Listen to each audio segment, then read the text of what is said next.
Hello friends, दांत दर्द ऐसा भी होता है कि बंदा मेडिसिन और खा रहा है और एक्चुअली रिपोर्टरी देखने के बाद पता चलता है कि मेडिसिन कोई और है। मुझे दांत दर्द हुआ, एडवर्स हालात थे। अभी मैं उन दिनों बाहर ही था। कंपनी में पहली पोजीशन पर जो बंदा था उसके साथ कुछ अनबन हो गई। जब हालात सख्त आए तो मेरे दांत में दर्द होगी।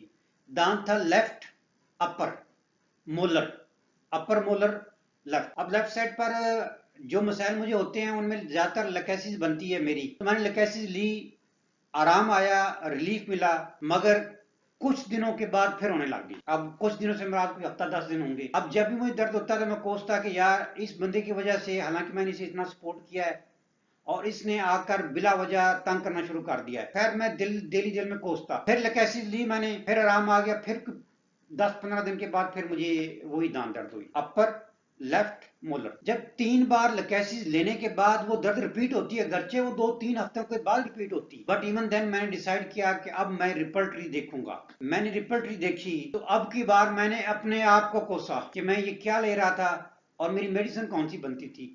मेडिसिन बनती थी आर्निका। अब बात ये थी कि वो एक तो वो फैक्टर था कि कोई डिस्टरबेंस थी कंपनी के हवाले से, मगर मेन फैक्टर ये नहीं था। मेन फैक्टर ये था कि मैं जब भी एक्सरसाइज करता, मैं ज़्यादा लंबी दौड़ लगाने का आदी था और हैवी एक्सरसाइज का। तो जब मैं दौड़ लगाता उसके बाद थकावट होती, और उन दिनों ड्राई चल रहा था मौसम, जिससे थकावट एक्यूमुलेट हो जाती बजाय इसके कि बॉडी उसको ख़त्म करती। यानी आप मेडिसिन के बगैर एक दिन थकावट होती है तो अगले दिन बंदा बेहतर हो जाता है, तो बजाय इसके कि मेडिसिन उसको ख़त्म करती, वो बॉडी में एक्यूमुलेट हो जाती। और जब थकावट थोड़ी अंदर एक्यूमुलेट हो जाती है तो वो फिर अपने असरात देती है। तो आर्निका के अंडर मुझे दर्द होता था वो, जब भी मैं एक्सरसाइज स्टार्ट करता।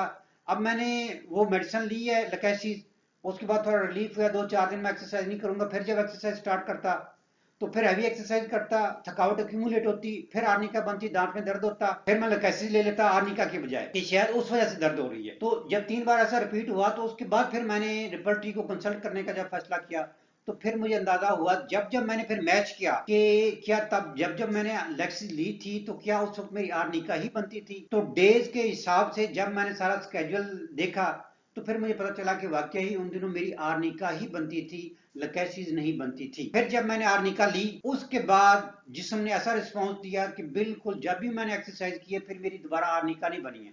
नॉर्मली मुझे एक आध खुराक से फर्क पड़ जाता है और फर्क मुकम्मल पड़ता है। तो फ्रेंड्स ये याद रखें कि बसाव का दर्द ऐसा भी होता है जिसकी बंदा एक मेडिसिन समझ रहा होता है और कुछ अलामात उसकी फेवर में होती हैं, मगर बेसिकली रिपोर्टरी बताती है कि आपकी सिंगल रेमेडी कौन सी बनती है और आपको कौन सी मेडिसिन लेनी चाहिए। इस पर और भी बहुत शानदार वाकयात हैं। ये मैं वाकयात वो बता रहा हूँ जो आपको कभी भूलेंगे नहीं और मेडिसिन को समझने में, अंडरस्टैंड करने में आपको आसानी रहेगी। आप सब लोगों का बहुत शुक्रिया।